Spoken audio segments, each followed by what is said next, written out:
Sir Pinnelli గత కొన్ని రోజుల నుంచి కూడా చూస్తే పారిపోయాడు, పోలీసులు అరెస్ట్ చేశారన్న వార్తలు రావడం చూస్తున్నాం. అసలు ఉన్నాడా? పారిపోయాడా? పారిపోతే ఏ దేశం పారిపోయినట్టు సార్? పిన్నెల్లి ఎస్కేప్ అయినట్టే కనపడుతుంది. హ్మ్. యాక్చువల్‌గా పిన్నెల్లి ఇక్కడ కేపీహెచ్‌పి. హ్మ్. కేపీహెచ్‌పిలో ఒక అపార్ట్మెంట్ కాంప్లెక్స్‌లో ఉన్నాడని వార్త వాళ్ళకి న్యూస్ అందింది. ఓకే. దాని నుంచి మల్లికా గర్గ్ ఆమె కొత్తగా వచ్చిన ఎస్పీ హ్మ్. పల్నాడు. ఆమె ఒక డీఎస్పీ ఆధ్వర్యంలో ఒక టీమ్‌ని ఇక్కడికి పంపించారు. వాళ్ళు అపార్ట్మెంట్ ముందు కాపు కాశారు. పిన్నెల్లి కారు కాసేపు తర్వాత పిన్నెల్లి కారు వచ్చింది. వాళ్ళేందంటే ఫోన్‌ని ట్యాప్ చేశారు. ఈయన ఫోన్‌ని ట్రాక్ చేసి ఈ ఫోను ఎక్కడుందంటే పలాని అపార్ట్మెంట్ కాంప్లెక్స్‌లో ఉంది. సో, ఆ అపార్ట్మెంట్ కాంప్లెక్స్‌లో వీళ్ళు వెయిట్ చేశారు. వెయిట్ చేసినప్పుడు ఈయన కారు బయటకొచ్చింది. దాంతో హ్మ్. కార్‌ని ఫాలో అయ్యారు. అది కార్‌ని ఫాలో అయితే అది ఎలా వెళ్తుంది ఏంటి ట్రాక్ చేసుకుంటూ ఇది రుద్రారం వైపుగా వెళ్తుందనేది అర్థమైనాక అక్కడ ఆల్రెడీ ఇక్కడ కూడా టాస్క్ ఫోర్స్ తెలంగాణ టాస్క్ ఫోర్స్‌తో కూడా వాళ్ళు టచ్‌లో ఉన్నారు. సో, తెలంగాణ టాస్క్ ఫోర్స్ వాళ్ళు కూడా వెయిట్ చేస్తున్నారు అదే రూట్‌లో. సో, వీళ్ళు పోతున్నప్పుడు మొత్తానికి ఒక చోట ఎక్కడో కొద్దిగా మిస్ అయినట్టుగా ఉంది. హ్మ్. దాని తర్వాత మళ్ళీ ఆ కార్‌ని ట్రాక్ చేయగలిగారు వీళ్ళు. ఓకే. ట్రాక్ చేసినాక ఆపారు ఒక దగ్గర. ఆహ్, ఆపి పట్టుకున్నారు. అంటే టెంపరరీ చెక్ పోస్ట్ ఒక దగ్గర ఏర్పాటు చేసి అన్ని వెహికల్స్‌ని స్లో చేసే విధంగా ప్లాన్ చేశారు. అట్లా హ్మ్. పట్టుకున్నారు మొత్తానికి. పట్టుకుంటే అందులో పిన్నెల్లి లేడు. ఆయన ఫోన్ మాత్రం ఉంది. సో, డ్రైవరు తర్వాత బాడీగార్డ్ ఉన్నాడు. Escort police. ఓకే. సో, వీళ్ళు షాక్ తిన్నారు పోలీసులు. ఇదేంటంటే మీరు ఫాలో అయ్యేది చూసి ఆయన ఇక్కడే ఇందాకే ఆగి రోడ్డు క్రాస్ చేశాడు. రోడ్డు క్రాస్ చేయగానే అక్కడ ఒక వెహికల్ ఉండింది. అట్లా వెళ్ళిపోయాడని వాళ్ళేదో చెప్పారు. కానీ అది కూడా బుల్‌షిట్ అనేది అర్థమవుతుంది. యాక్చువల్‌గా పిన్నెల్లి పోలీసుల్ని ఔట్ స్మార్ట్ చేసినట్టుగా మనకు కనబడుతుంది. అంటే ముందుగానే వీళ్ళు నన్ను ఇక్కడకు వచ్చి పట్టుకునే అవకాశం ఉందని చెప్పి అతను ఏం చేశాడంటే హైదరాబాద్‌లో కేపీహెచ్‌బిలో నుంచి అతను ఆ ఫోన్‌ని మాత్రం అక్కడ పెట్టేసి ముందే వెళ్ళిపోయినట్టుగా తెలుస్తుంది. వీళ్ళకి తర్వాత ముందే చెప్పాడు వీళ్ళకి పలానా టైం మీరు బయటకెళ్ళండి, పలానా రూట్‌లో వెళ్ళండి అనేది వాళ్ళకి ముందే హింట్ ఇచ్చాడు. దాంతో వాళ్ళు ఫోన్‌ని కార్‌లో పెట్టుకొని వెళ్ళారు. అంటే క్లియర్‌గా ఏందంటే he needs to buy time. Time అతనికి కావాలి. ఆ టైం కావాలంటే పోలీసుల్ని డైవర్ట్ చేయాలి. హ్మ్. ఈ టెక్నిక్‌ని ఉపయోగించడం ఒక రకంగా సినిమా పక్కీలో అతను ప్లాన్ చేసినట్టుగా అర్థమవుతుంది. మేబీ అతనికి పోలీసుల్లో నుంచి కూడా ఏమైనా ఇన్ఫర్మేషన్ ఉండొచ్చు. ఓకే. ఎందుకంటే 4 సార్లు అక్కడ ఎమ్మెల్యేగా గెలిచాడంటే అతనికి పోలీస్ నెట్వర్క్‌లో కూడా ఉంటుంది. పైగా మొన్నటి వరకు వాళ్ళ గవర్నమెంటే ఉన్నింది కాబట్టి ఆయనకి ఉండే అవకాశం ఉంటుంది. నాకు తెలిసి పోలీస్ ఇన్ఫర్మేషన్ లేకుండా కూడా ఆయన ఎస్కేప్ అయ్యేది అంత ఈజీ కాదు. సో, ఇది ఎప్పుడైతే న్యూస్ వచ్చిందో ఆయన ఇమ్మీడియట్‌గా ఆ వీడియో ఎప్పుడైతే బయటకొచ్చిందో ఆయన ఎస్కేప్ అయినట్టు తెలుస్తుంది.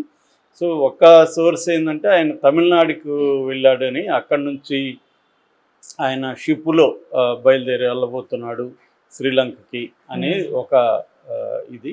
రెండో కథనం ఏమంటే ఆయన ఆల్రెడీ గోవాకి చేరుకున్నాడు రోడ్డు మార్గంలో.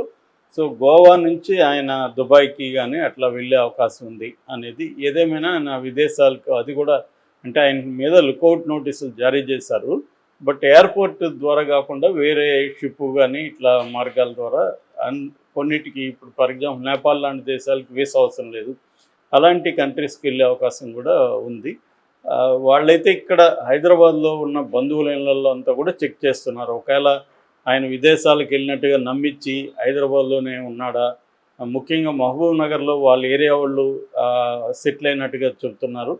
సో, అక్కడ కొంత ఉన్నారా అనేది కూడా డౌట్ వస్తుంది. హ్మ్. మామూలుగా అతనికి కూడా ఈ క్రైమ్ మీద అండర్‌స్టాండింగ్ ఉంది కాబట్టి పోలీసులు మెథడ్స్ ఏంటి అవి కొంత చేరవేసే మెకానిజం కూడా ఉంది కాబట్టి అతను ముందుగానే ఊహించి వాళ్ళు ఎలా ప్లాన్ చేసి ఎక్కడ వాళ్ళు వెతికే అవకాశం ఉంది, ఎక్కడ వెతకరు అన్న దాన్ని బట్టి ఆయన ప్లాన్ చేసుకునే అవకాశం ఉంది. మామూలుగా ఇలాంటి వాళ్ళు ఏం చేస్తారంటే కొంత ప్రెడిక్ట్ చేస్తారు. జనరల్‌గా పోలీసులు ఏం చేస్తారు, ఇతను ఎక్కడ ఉండొచ్చు, ఇతని సర్కిల్స్ ఏంటి, ఇతనికి ఎవరెవరు పరిచయాలు ఉన్నారు, ఇవి ఆరా తీసి అక్కడ వెతుకుతారు.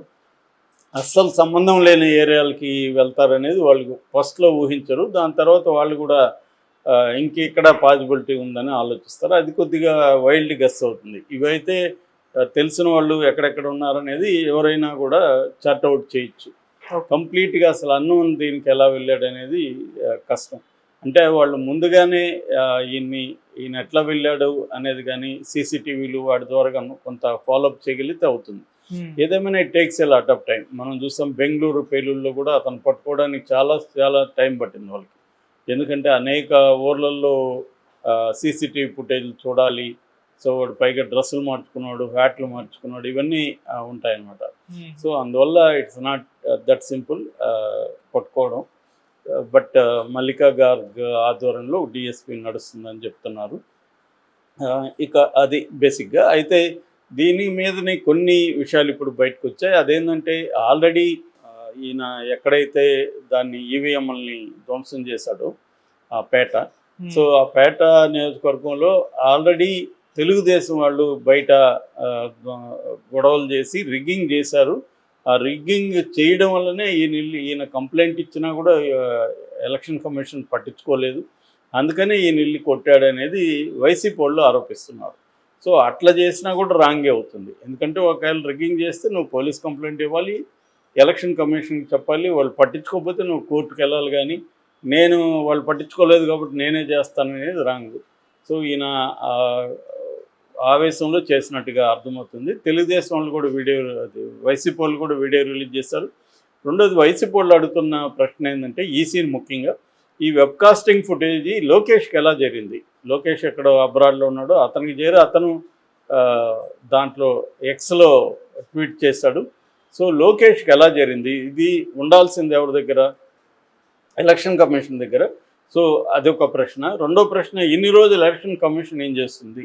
అక్కడ రిగ్గింగ్ జరిగింది ఆ బూత్లో అని పిన్నెల్లి కంప్లైంట్ ఇచ్చాడు. అదే కాకుండా చాలా చోట్ల జరిగిందని పిల్లల్ని కంప్లైంట్ ఇస్తే మీరు పట్టించుకోలేదు.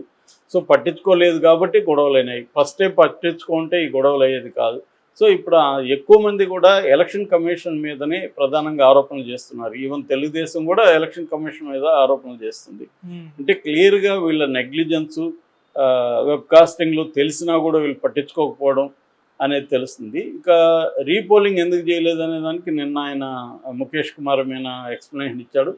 ఆయన ఏం చెప్తున్నా అంటే దీంట్లో ఓట్లేమీ ధ్వంసం కాలేదు, కిందేసి కొట్టాడు కానీ ఓట్లే అట్లాగే ఉన్నాయి, అందుకని మేము రీపోలింగ్ చేయాల్సిన అవసరం లేదనేది ఆయన ఇచ్చిన ఎక్స్ప్లెనేషన్. కానీ వైసీపీ వాళ్ళు ఏమంటున్నారు, ఆల్రెడీ రిగ్గింగ్ జరిగిందని చెప్తుంటే రిగ్గింగ్ జరిగినప్పుడు రీపోల్ చేయాలి కదా, మీరు ఎందుకు చేయట్లేదు అనేది వైసీపీ వాళ్ళు అడుగుతున్న ప్రశ్న. ఓట్లు ఉండొచ్చు, ఆ ఓట్లు రిగ్గింగ్ ఓట్లు అనేది పిన్నెల్లి ఆల్రెడీ కంప్లైంట్ ఇచ్చాడు, దాన్ని ఎందుకు మీరు పట్టించుకోవట్లేదు?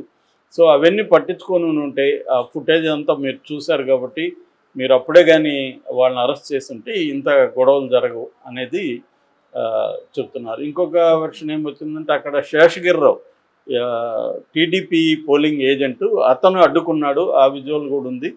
అతన్ని తర్వాత బయటకు వచ్చి కొట్టారని అతను తలకు దెబ్బ తగిలి ఆ విజువల్స్ అంతా కూడా పెట్టారు. అతను కూడా నేను ఇంటర్వ్యూ ఇచ్చారు. ఇతను ఆల్రెడీ 2 సార్లు లోపలికి వచ్చాడు, 3వ సారి ఇది చేశాడు అని చెప్తున్నారు. సో ఇక్కడ ఏంటంటే ఎవరు చెప్పేది కూడా సమగ్రంగా కనిపించట్లేదు. ఒక్కొక్క వీళ్ళ వైపు నుంచి జరిగిన తప్పుల్ని దాచుకోవడం అనేది 2 వైపుల పార్టీలు చేస్తున్నాయి.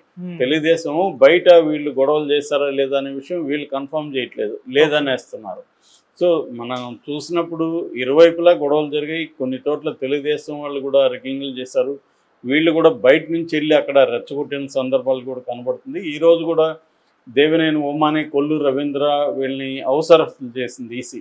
దీనికి కారణం అంటే వీళ్ళు మాటికి వెళ్ళడం, రెచ్చగొట్టడం, ఈ కార్యక్రమాలు చేస్తున్నారు. సో క్లియర్గా 2 వైపుల నుంచి తమ శ్రేణుల్ని రెచ్చగొట్టే కార్యక్రమం ఇది ప్లాన్డ్గానే చేస్తున్నారు. సో ఈ అల్లర్లు ఏదో క్రియేట్ చేయాలా అన్న ఉద్దేశం ఇరువైపులా కనిపిస్తుంది మనకి. అందుకని ఈసీ మోర్ అలర్ట్గా ఉండాలి.